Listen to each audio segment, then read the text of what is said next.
Hi hello नमस्कार, मी शुभांगी तुमचं स्वागत करते पुन्हा एकदा आपल्या मराठी यूट्यूब चॅनलवर. तर इकडे बघू शकता सकाळचे 9:30 वाजायला आलेले आहेत. असंही घड्याळमध्ये 5 मिनटं पुढे आहे. ॲक्च्युली आमच्याकडे म्हणजे सगळीकडेच खूप सारा पाऊस पडत आहे आणि पाऊस एवढा पडत आहे की कंटिन्यू चालू आहे. आणि ज्यावेळेस गरम होत होतं त्यावेळेस असं वाटायचं की पाऊस कधी पडतोय, पण आता पाऊस पडतोय तर असं वाटतं की कधी बंद होते. तर कंटिन्यू खूप असा सारा पाऊस आहे आमच्या इकडे. खूप असं पाणी वगैरे साठलेलं आहे. म्हणून मुलांना स्कूलमधून आहे तर ते सुट्ट्या दिलेल्या आहेत. शनिवारपासून सुट्टी होते. शनिवार रविवारची तरी सुट्टीच असते. सोमवार मंगळवारसुद्धा सुट्टीच होती. आणि ऑनलाईन जे स्कूल होतं क्लासेस तर ते चालू होतं. म्हणून आर्या इथं ऑनलाईन क्लास आहे तर तो करत बसलेली. मिस्टरांना तरी सुट्टी नव्हती तर ते गेले होते. तर इकडे मग मी माझं जे काही रोजचं रुटीन आहे इकडचं, जो काही टेबल वगैरे रोजच्या रोज साफ करून वगैरे घ्यायचा. नंतर सगळं रोजच्या रोज पुसून घ्यायचं. तर हे माझ्या दिशूला 10वीमध्ये चांगले मार्क्स मिळाले होते म्हणून 77.40 म्हणून त्यांच्या स्कूलमधून त्यांना ही ट्रॉफी आणि एक सर्टिफिकेट दिलं होतं. तर ती खूप त्यावेळेस खुश झाली होती. तर तो व्हिडिओ आहे तर तो सुद्धा मी शॉर्ट व्हिडिओ म्हणून टाकेल. तर हे तिचं ट्रॉफी मिळाली होती तिला. तर ते मी खूप छान पद्धतीनं असं रोजच्या रोज पुसून वगैरे ठेवतं. तर बघितल्यावर खूप छान आनंद वाटतो आणि बघितलं की प्राऊड फील होतं की माझ्या मुलीला छान मार्क्स पडले आणि तिला ट्रॉफीसुद्धा मिळाली म्हणून, तेही 10th मध्ये.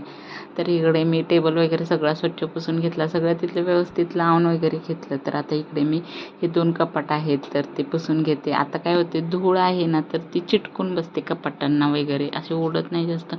मग ते रोजच्या रोज असं पुसून वगैरे घ्यावं लागतं. एक दिवस जरी नाही पुसले ना तर खूप धूळ साठते आणि सगळीकडं मग आपलं लक्ष जात राहतं की इकडे पुसलेलं नाही मी, तसंच घाण आहे वगैरे. आणि आता पावसाळा म्हटलं की कपड्यांचं सगळ्या घरभर कपडेच असणार आहेत. तर माझ्यात तरी सगळ्या घरात आत बाहेर सगळीकडे कपडेच आहेत. तर मी ते इकडे एक रश्शी बांधून घेतली आणि इकडे कपडे सुकत घालते. नंतर मग ते हँगरला हँग करून पण काय काय टी-शर्ट्स वगैरे आहेत तर ते सुद्धा लावून घेते. जेणेकरून फॅन कसं चालू असतो, एवढा पाऊस पडतोय तरीसुद्धा फॅन कंटिन्यू फास्ट चालू असतं कारण गरम पण तेवढंच होत असतं. तर त्यामुळं कपडे सुकतील. आणि आतमध्ये किचनमध्ये घातलेत कपडे पण ती एवढी काही सुकत नाही. तिकडचा फॅन एवढा काही चालू नसतो. तर इकडे बहिणीचा मुलगासुद्धा आलेला आहे कारण त्यालाही ऑनलाईन क्लास करायचं होतं आणि त्याच्या मम्मीच्या मोबाईलवर त्याचा छोट्या भावाचा ऑनलाईन क्लास चालू होता. आणि ही दोघं एकाच क्लासमध्ये असल्यामुळे इकडे तो ऑनलाईन क्लास करायसाठी आला होता. तर इकडे बघू शकता बाहेर अजून पाऊस चालू आहे. कंटिन्यू पाऊस चालू आहे आणि भरपूर सारा पाऊस पडत आहे. तर इकडचं बेडशीट वगैरे आहे बेडवरचं तर ते मला सगळं व्यवस्थित लावून घ्यायचं आहे. बेडशीट नंतर उशा वगैरे सगळं. तर पाऊस पडल्यामुळे थोडासा गारवा आहे.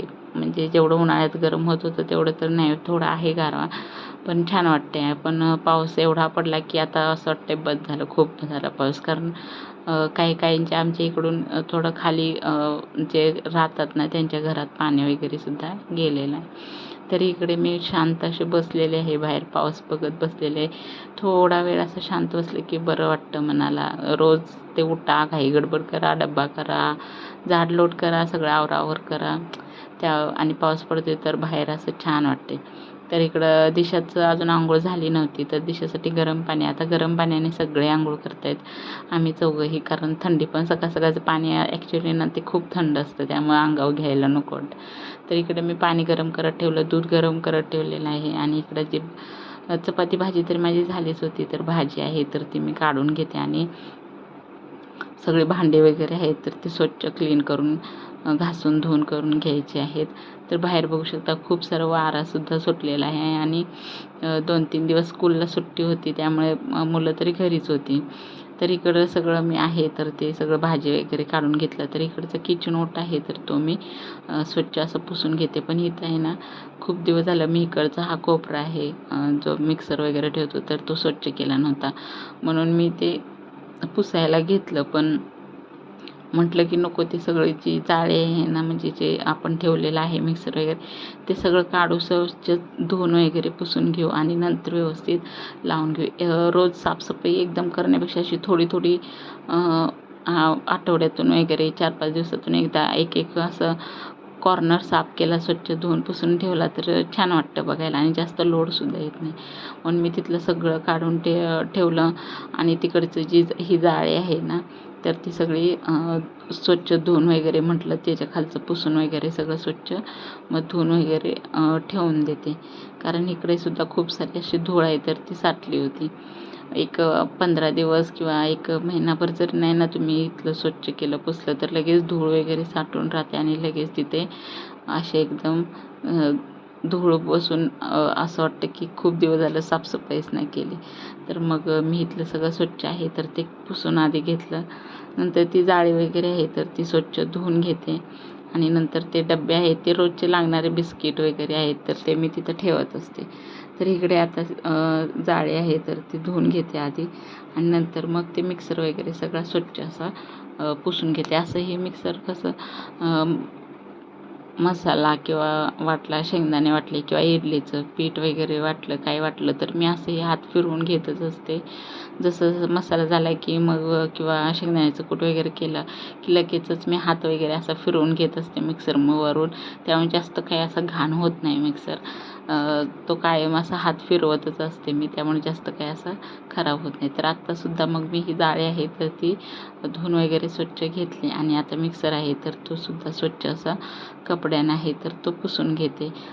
आतमधून बाहेरून वगैरे सगळा स्वच्छ पुसून घेते आणि असं कंटिन्यू थोडी थोडी साफसफाई करत राहिल्यामुळे जास्त असं धूळ वगैरे पण बसत नाही, खराब पण होत नाही. पण खूप दिवस जर गॅप पडला तर खूप सारी धूळ साठते आणि खूप सारा असं पसारा झाल्यासारखं असं वाटतं. म्हणून मी जसं जसं वेळ भेटेल तसं तसं आहे तर ती साफसफाई करत असते.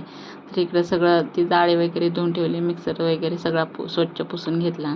तर इकडं मातीचे माझ्याकडे हे 2 कप आहेत, त्याच्यात आईस्क्रीम आणली होती तर ते मी तसेच ठेवले होते. तर ते धुवून वगैरे ठेवते. नंतर दह्याचं भांडं आहे मातीचं ते सुद्धा धुवून वगैरे ठेवते. त्यात दही मी साठवत नाही कारण दही त्यात घट्ट लागतं ते लागतंच. पण जे दही आहे ना ते नंतर आपण काढायला गेलो ना तर ते पटकन निघत नाही. ते तसंच राहतं. मग त्याला घासण्यासाठी खूप वेळ म्हणजे पाण्यात भिजत घाला हे ते असं करावं लागतं. म्हणून मी त्यात सहसा लावतच. तर इकडचे सगळे ज्या बॉटल वगैरे आहेत तर दोघींच्या तर त्या सगळ्या व्यवस्थित लावून घेतल्या. सगळ्या व्यवस्थित मिक्सर वगैरे पुसून होता तिथं तो व्यवस्थित लावून घेतला. नंतर इकडचं सगळं किचन ओटा आहे तर तो सुद्धा असं स्वच्छ असं कपड्यानं पुसून वगैरे घेते आणि नंतर मग मी जी काही माझी भांडी वगैरे आहेत तर ती घासून घेते.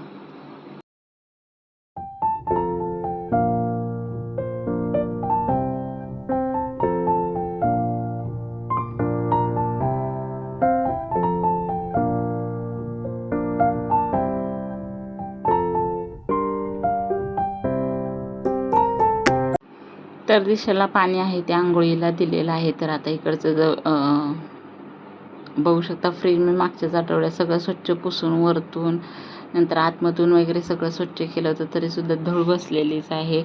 तर वरतूनच मी आता आहे तो फ्रीज आहे तो स्वच्छ पुसून घेते सगळं आणि फ्रीजला आहे ना थोडंसं वरच्या साईडून आहे ना पाणी सुटतं, त्यामुळे त्याच्यावर मी कपडा वगैरे सुद्धा अजून काही टाकलेलं नाही.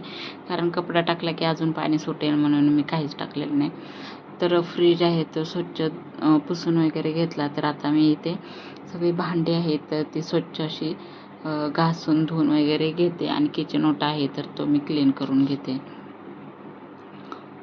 सकाळचं सगळ्यांचं चहा नाश्ता पाणी वगैरे किंवा चपाती भाजी झालेली असते तर त्याची भांडी असतात तर ती सुद्धा स्वच्छ अशी घासून धुवून घेते. आणि ही जे दह्याचं भांडं आहे तर ते मी असंच ठेवलं तर त्याला काय फक्त मी धुवून वगैरे ठेवणार आहे आणि जे 2 कप आहेत ते तर त्यांना फक्त मी असे धुवून ठेवणार आहे. तर ते काही रोज वापरणं होत नाही, फक्त मी आपलं असंच ठेवलेलं आहे. त्यात 1-2 वेळा तरी दही लावून बघितलं पण ते खूप असं चिटकून बसतं त्यामुळे मी त्यात आता दही लावत नाही. तर ते कप आहेत तर ते सुद्धा स्वच्छ असे धुवून वगैरे घेतलेत. तेच आता मी किचन ओट्याच्या इथं वरती खिडकी आहे तर तिथं ठेवून देते. खूप छान दिसत होतं म्हणून मग मी तिथेच ठेवून दिलं आणि त्याच्यावर एक छोटीशी अशी हे आहे म्हणजे फुलं आणि थोडीशी ग्रीनरी यावी म्हणून मी तिथं छोटंसं प्लॅन्ट आहे तर तो लावलेला आहे. किचन ओटा वगैरे सगळा पुसून घेतला, शेगडी वगैरे सगळं स्वच्छ असं पुसून घेतलं. सगळा स्वयंपाक तरी झालेलाच आहे माझा, त्यामुळे सगळं किचन ओटा क्लीन वगैरे सगळा करून घेते आणि नंतर भांडी घासून आहे तर ती मी घेते. तर इकडं सगळे भांडी वगैरे स्वच्छ घासून सगळे धुवून ठेवली मस्त परातीत अशी निथळायला. आणि सगळा किचन ओटा आहे तो सुद्धा क्लीन करून घेतला. शेगडीसुद्धा स्वच्छ अशी पुसून वगैरे घेतली. आणि जे पळपूट लाटणं आहे ते सुद्धा सगळं असं स्वच्छ रोजच्या रोज मी धुत असते. आणि जसे चपाती भाजी झाले की लगेचच ते मी बेसिंगमध्ये टाकते धुवायला. कारण घासून धुवून स्वच्छ ठेवलं तर मग दुसऱ्या दिवशी ते स्वच्छ असं राहतं. नाही तर त्याला पीठ वगैरे काही लागलेलं असेल तर मग त्याला मुंग्या किंवा कॉक्रोच वगैरे होत असतात. त्यामुळे मी रोजच्या रोज जेव्हा जेव्हा चपाती करीन तेव्हा तेव्हा मी ते पळपूट लाट नाही तर ते धुवून घासून स्वच्छ करूनच ठेवत असते. तर अशा प्रकारे किचन आहे तर ते मी सगळं स्वच्छ केलेलं आहे. मस्त असं एकदम क्लीन केलेलं आहे. आणि आता बाहेर बघू शकता थोडंसं पाऊस आहे तर तो उघडलेला आहे पण थोडा पडतच आहे. तर मस्त असं ग्रीनरी झालेलं आहे सगळीकडून. मस्त असे हिरवं हिरवं दिसत आहे. आमच्या पाठीमागच्या ज्या काकी आहेत तर त्यांनीसुद्धा खूप छान छान झाडं वगैरे लावलेले आहेत. आणि आता इकडे मी सगळा स्वयंपाक झालेला आहे, सगळी कामं झालेली आहेत. तर म्हटलं की अजून थंडी म्हणजे गारवा आहे असं वाटतंय थोडंसं. तर मग इकडे मी चहा ठेवलेला आहे आणि मस्त असं चहा घेणार आहे. आणि इकडे आरूला तिचं ऑनलाईन लेक्चर आहे तर ते गॅप म्हणजे सुट्टी मिळालेली आहे. तर मग त्याच्यात तिला चपाती भाजी आहे तर ती मी खायला देते. आणि मी माझ्यासाठी आहे तर तो चहा ठेवलेला आहे. आणि इकडे भात आहे तर तो फक्त भात बनवायचा आहे. म्हणून तांदूळ वगैरे सगळं स्वच्छ करून घेते, साफ करून. गावावरून तांदूळ आणल्यामुळे कसं त्यात थोडंसं भातकुंड वगैरे भात असतं तर ते मी काढून घेते. थोडंसं कुठेतरी खडा वगैरे सुद्धा असतो तर तेच मी साफ करून घेत आहे. आणि मग नंतर मी चहा मस्त असं घेऊन मग भात वगैरे आहे तर तो ठेवणार आहे. आणि नंतर आमचं जेवण वगैरे आम्ही आवरू 12, 12:30, 1च्या दरम्यान. आणि दुपारनंतरचं थोडंसं सगळं आवरून झाल्यावर भांडी वगैरे नंतर मग काहीतरी कामं असतातच, दळण हे ते तर ते करून घेऊ. तर आजचा व्हिडिओ इथेच एंड करते.